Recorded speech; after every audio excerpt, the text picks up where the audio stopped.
बेटा हम लोग पहुंचे कॉर्पोरेट अकाउंट में, एक चैप्टर है बहुत important, profit prior to incorporation. Last video lecture तक मैं आपको इसके थियरी वाले पेजेस दिखा रहा था। ये क्वेश्चन नंबर 6 हम लोग अभी शुरू करेंगे। यहाँ पे लिखा है Sonal Devia company limited was incorporated on 1 May 2010। ये डेट ऑफ इनकॉर्पोरेशन मैं वर्किंग नोट्स में जाके लिखूंगा 1 मई 2010। इस तरीके की एक स्टेटमेंट आपको हमेशा बनानी है जब भी प्रॉफिट प्रायर टू इनकॉर्पोरेशन का कोई भी क्वेश्चन हो, ऐसी स्टेटमेंट आपको कंपलसरी बनानी है। अब सबसे पहला जो हमारा वर्किंग नोट होता है वो होता है कैलकुलेशन ऑफ टाइम रेशियो। सबसे इंपॉर्टेंट होता है टाइम रेशियो कैसे आएगा, ये हमारा पहला वर्किंग नोट। अब इसमें डेट ऑफ इनकॉर्पोरेशन दिया हुआ है 1 मई 2010। डेट ऑफ इनकॉर्पोरेशन हमको दिया हुआ है 1 मई 2010। मैं एक बार फिर से चेक कर लेता हूँ डेट ऑफ इनकॉर्पोरेशन। ये रहा 1 मई 2010, मैंने सही लिखा है।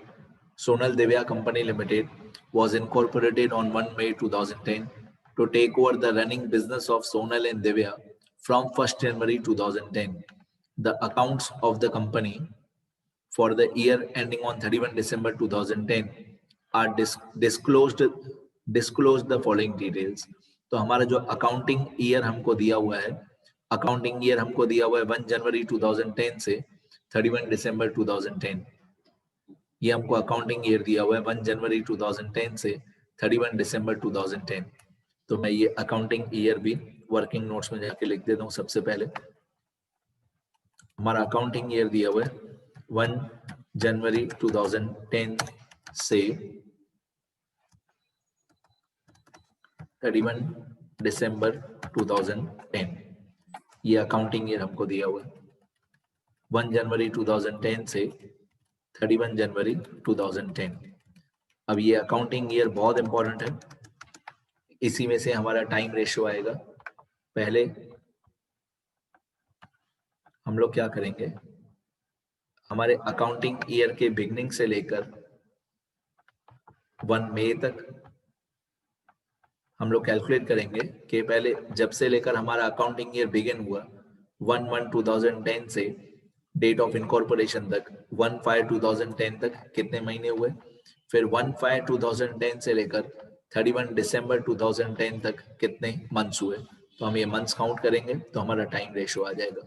तो ये जो 1 से लेकर 1/5 तक गैप है, ये प्री इनकॉर्पोरेशन है, ये प्री इनकॉर्पोरेशन पीरियड है। इनकॉर्पोरेशन की डेट है 1 मई, उसके पहले 1 से लेकर 1 मई तक कितना गैप है, 4 महीने का गैप है। तो प्री इनकॉर्पोरेशन में 4 मंथ्स का गैप है और 1/5 से लेकर 31 दिसंबर तक, 1/5 से लेकर 31 दिसंबर तक कितने महीने का गैप है, 8 महीने का गैप है। 1/5 मतलब मई, तो मई, जून, जुलाई, अगस्त, सितंबर, अक्टूबर, नवंबर, दिसंबर, 8 महीने का गैप है पोस्ट इनकॉर्पोरेशन। तो पोस्ट इनकॉर्पोरेशन पीरियड है 8 मंथ्स। तो प्री और पोस्ट का रेशियो होगा 4:8, 4:8। अब 4:8, इसमें दोनों में हम 4 की टेबल लगाएं तो ये हो जाएगा 1:2। अब ये सबसे इंपॉर्टेंट होता है इस क्वेश्चन में टाइम रेशियो, क्योंकि बहुत सारे एक्सपेंस और इनकम्स इसी रेशियो में डिस्ट्रीब्यूट होते हैं, जो ये 1:2 है। तो ये बहुत इंपॉर्टेंट है 1:2 हमारा टाइम रेशियो। आगे अब क्वेश्चन में जाएंगे। क्वेश्चन में आगे लिखा हुआ है total sales amounted to ₹14 lakh, out of which sales for first 4 months were 3,50,000। Total sale मतलब पूरे साल की टोटल सेल 14 लाख थी, उसमें से पहले 4 महीने की सेल 3,50,000 थी। इसमें से हमारा सेल्स रेशियो आ जाएगा। सुनना ध्यान से, ये दोनों अमाउंट्स याद कर लो, 14 लाख और 3,50,000। इसमें भी हमारा सेल्स रेशियो आएगा। देखो टोटल सेल्स दिया हुआ है पूरे साल का 14 लाख, टोटल सेल्स पूरे साल का हमको दिया हुआ है 14 लाख। उसमें से पहले 4 महीने का सेल है 3,50,000। अब पहले 4 महीने मतलब ये प्री वाले 4 महीने, प्री इनकॉर्पोरेशन वाले 4 महीने, उसका सेल है 3,50,000। तो मैं यहाँ पे लिख देता हूँ प्री इनकॉर्पोरेशन का सेल्स है 3,50,000। अब दिमाग लगाओ, 14 लाख पूरे साल का सेल है, उसमें प्री इनकॉर्पोरेशन का सेल है 3,50,000, तो बाकी जितना सेल होगा वो पोस्ट इनकॉर्पोरेशन का सेल्स होगा। तो पोस्ट इनकॉर्पोरेशन का सेल होगा 14 लाख माइनस 3,50,000। तो 14 लाख माइनस 3,50,000 ये होता है 10,50,000, 10,50,000। ठीक है, तो टोटल सेल है 14 लाख, उसे प्री इनकॉर्पोरेशन का सेल क्वेश्चन में दिया हुआ है 3,50,000। क्वेश्चन में ऐसे नहीं लिखा हुआ है प्री इनकॉर्पोरेशन, क्वेश्चन में लिखा हुआ है कि ये पहले 4 महीने का सेल है। तो कॉमन सेंस की बात है, पहले 4 महीने मतलब प्री इनकॉर्पोरेशन। तो प्री इनकॉर्पोरेशन का सेल है 3,50,000, तो बाकी जितना बचा 10,50,000 वो पोस्ट इनकॉर्पोरेशन का सेल होगा, मतलब 14 लाख माइनस 3,50,000 बाकी 10,50,000। अब हम इन दोनों का रेशियो निकालेंगे, तो 3,50,000 और 10,50,000 का रेशियो निकालोगे तो इसमें टेबल लगेगी 3,50,000 की, 3,50,000 वन जा और 3,50,000 थ्री जा, 1:3। तो ये हमारा सेल्स रेशियो आ गया, जो कि बहुत इंपॉर्टेंट है, 1:3। कैसे 1:3 आया? 35 की टेबल, 35 वन जा 35 और 35 थ्री जा 105, तो हमारा सेल्स रेशियो होगा 1:3। ये भी बहुत इंपॉर्टेंट है। और आगे क्वेश्चन में जाते हैं। अब क्वेश्चन में लिखा हुआ है gross profit was earned at 20% for the first 4 months and 25% on sale of the remaining period. ये फर्स्ट 4 months मतलब फिर से वही बात है, प्री इनकॉर्पोरेशन, और रिमेनिंग पीरियड मतलब पोस्ट इनकॉर्पोरेशन। तो पहले 4 महीने में ग्रॉस प्रॉफिट है 20% और रिमेनिंग 8 महीने में ग्रॉस प्रॉफिट है 25%। ये भी मैं लिख के बता दूं वर्किंग नोट्स में। यहाँ पे देखो पीछे लिखा हुआ है ऑन सेल, और वैसे भी ग्रॉस प्रॉफिट में बताया हुआ नहीं हो कि परसेंटेज किस पे निकालना है, तो ग्रॉस प्रॉफिट ऑन सेल्स ही होता है। ये 20% निकालना है, लेकिन 20% किसका? सेल्स का। ये 25% निकालना है, 25% किसका? सेल का। ये लिखा हुआ है ऑन द सेल। तो ग्रॉस प्रॉफिट का जो भी परसेंटेज होता है वो हमेशा सेल्स पे ही होता है, ऑन द सेल्स। ठीक है, आगे तो ग्रॉस प्रॉफिट की कैलकुलेशन बताता हूं मैं आपको। यहाँ पे मैं लिख देता हूँ ग्रॉस प्रॉफिट। ग्रॉस प्रॉफिट में क्वेश्चन में लिखा हुआ है कि जो पहले 4 महीने हैं, मतलब प्री वाले जो 4 महीने हैं, उसमें ग्रॉस प्रॉफिट है 20%। तो हम 20% किस पे निकालेंगे? ये जो प्री इनकॉर्पोरेशन की सेल है 3,50,000, इसका 20% निकालेंगे। तो मैं यहाँ पे लिखूंगा equal to 3,50,000 multiply 20 divided by 100। तो ये ग्रॉस प्रॉफिट आ जाएगा 70,000 प्री इनकॉर्पोरेशन का। फिर इसी तरीके से पोस्ट इनकॉर्पोरेशन का, पोस्ट इनकॉर्पोरेशन में ग्रॉस प्रॉफिट दिया हुआ था 25%। तो 25% किसका? ये जो 10,50,000 है पोस्ट इनकॉर्पोरेशन की सेल, इसका 25%। तो मैं यहाँ पे लिखूंगा 10,50,000 मल्टीप्लाई 25 डिवाइडेड बाय 100। तो ये पोस्ट इनकॉर्पोरेशन का ग्रॉस प्रॉफिट आ जाएगा 262500।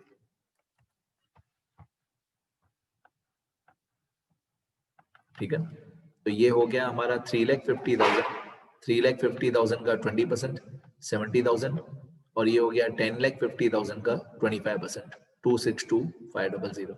ये प्री इनकॉर्पोरेशन और पोस्ट इनकॉर्पोरेशन का ग्रॉस प्रॉफिट आ गया।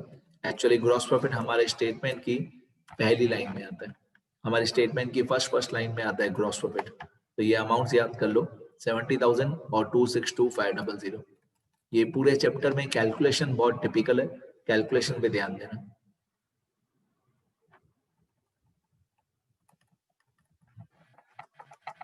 ये 70,000, देखो मैं कहाँ पे लिख रहा हूँ, और 262500। अब ये दोनों मैंने क्रेडिट साइड पे लिखा, 70,000 प्री इनकॉर्पोरेशन में क्रेडिट साइड पे लिखा, और 262500 पोस्ट इनकॉर्पोरेशन में क्रेडिट साइड पे लिखा। अब मैं इन दोनों को ऐड कर दूंगा तो यहाँ पे टोटल अमाउंट आ जाएगी। Total amount equal to 70,000 add 262500। इन दोनों को टोटल कर दूंगा तो टोटल अमाउंट आ जाएगी 332500। ठीक है, अब ग्रॉस प्रॉफिट में क्या हमको एक्चुअल दिया हुआ है, एक्चुअल ग्रॉस प्रॉफिट क्वेश्चन में दिया हुआ है। ओके, अब मैं डेबिट साइड पे डैश डैश कर देता हूँ और एक दो बातें और बता देता हूँ। वैसे बहुत बार क्या होता है, वैसे बहुत बार ग्रॉस प्रॉफिट की ये टोटल अमाउंट दी हुई होती है। नॉर्मली दूसरे क्वेश्चंस की बात कर रहा हूँ, दूसरे क्वेश्चंस में ये ग्रॉस प्रॉफिट की टोटल अमाउंट दी हुई होती है। फिर हम ग्रॉस प्रॉफिट को सेल्स के रेशियो में डिस्ट्रीब्यूट करते हैं। यहाँ पे रेशियो कौन सा आता है, सेल्स रेशियो। ठीक है, तो थियरी वाले पेजेस में लिख देना, मैं यहाँ पे साइड में या नीचे नोट करके लिखता हूँ, मैं यहाँ पे एक नोट करके लिख रहा हूँ, ये बाद में आप लोग थियरी वाले पेजेस में लिख देना।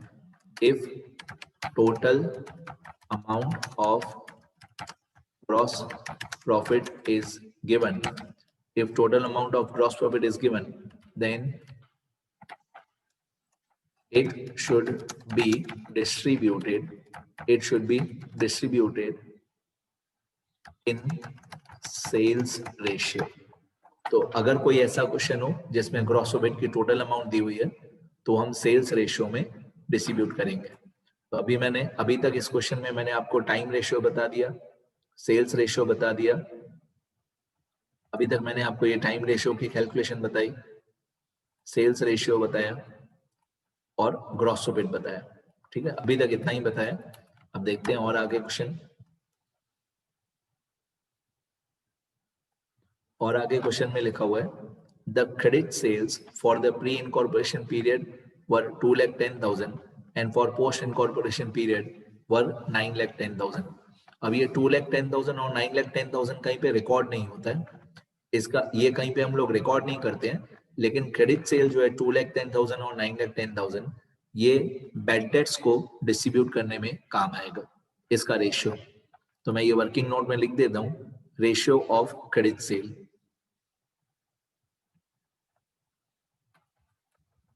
यहाँ पे फोर्थ पॉइंट करके लिख देता हूं मैं, रेशियो ऑफ क्रेडिट सेल्स। अब प्री इनकॉर्पोरेशन की क्रेडिट सेल और पोस्ट इनकॉर्पोरेशन की क्रेडिट सेल ये दिया हुआ है 2,10,000 और ये दिया हुआ है 9,10,000। 2,10,000 और 9,10,000, तो इसमें भी हम लोग 4 जीरो कैंसिल कर देते हैं, 4 जीरो कैंसिल कर देंगे तो ये हो जाएगा इक्वल टू 21 रेशियो 91। ये कहाँ पे काम आएगा, रेशियो ऑफ क्रेडिट सेल। पहली बात, इसको कहीं पे एंट्री नहीं करनी है, इसको कहीं पे डेबिट क्रेडिट नहीं करना है, ये सिर्फ बैड डेट्स को डिस्ट्रीब्यूट करने में काम आएगा। तो मैं यहाँ पे लिख देता हूँ this will be used to distribute bad debts. ये सिर्फ बैड डेट्स को डिस्ट्रीब्यूट करने में काम आएगा। 21 रेशियो 91, ये सिर्फ बैड डेट्स को डिस्ट्रीब्यूट करने में काम आएगा और कुछ भी नहीं। 21 रेशियो 91। ओके, आगे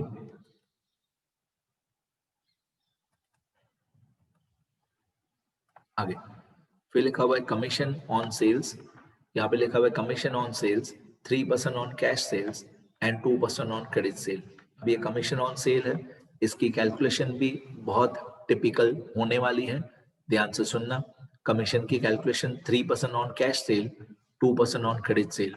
इस चैप्टर में यही सबसे ट्रिकी या टिपिकल पॉइंट है कि हर क्वेश्चन में कैलकुलेशन अलग अलग होती है, हर क्वेश्चन में बहुत सारी न्यू एडजस्टमेंट्स आती हैं और बहुत कैलकुलेशन टिपिकल आती है। अब ये कमीशन ऑन सेल लिखा हुआ है, पहले मैं पूरा सेम वर्किंग नोट्स में लिखूंगा, 3% on cash cell and 2% on credit cell. ये वर्किंग नोट्स में मैं पहले लिख देता हूँ, 3% on cash cell, 2% on credit sale.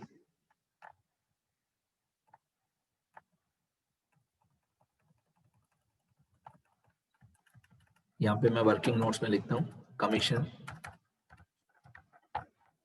अब ए पॉइंट करके मैं लिखता हूँ 3% ऑन कैश सेल, क्वेश्चन में दिया हुआ था, एंड बी पॉइंट करके लिखता हूं मैं 2% ऑन क्रेडिट सेल। तो हम लोगों को प्री इनकॉर्पोरेशन और पोस्ट इनकॉर्पोरेशन का, पहले हम लोगों को प्री इनकॉर्पोरेशन और पोस्ट इनकॉर्पोरेशन का टोटल सेल लिखना पड़ेगा, टोटल सेल लिखना पड़ेगा, फिर क्रेडिट सेल लिखना पड़ेगा, फिर टोटल सेल एक्चुअली क्वेश्चन में दिया हुआ है, प्री और पोस्ट का। क्रेडिट सेल भी क्वेश्चन में दिया हुआ है, तो टोटल सेल में दे क्रेडिट सेल माइनस कर देंगे तो बाकी हमारा कैश सेल आ जाएगा। तो हमको क्वेश्चन में टोटल सेल दिया हुआ है, क्वेश्चन में हम लोगों को टोटल सेल भी दिया हुआ है प्री और पोस्ट का, क्रेडिट सेल भी दिया हुआ है प्री और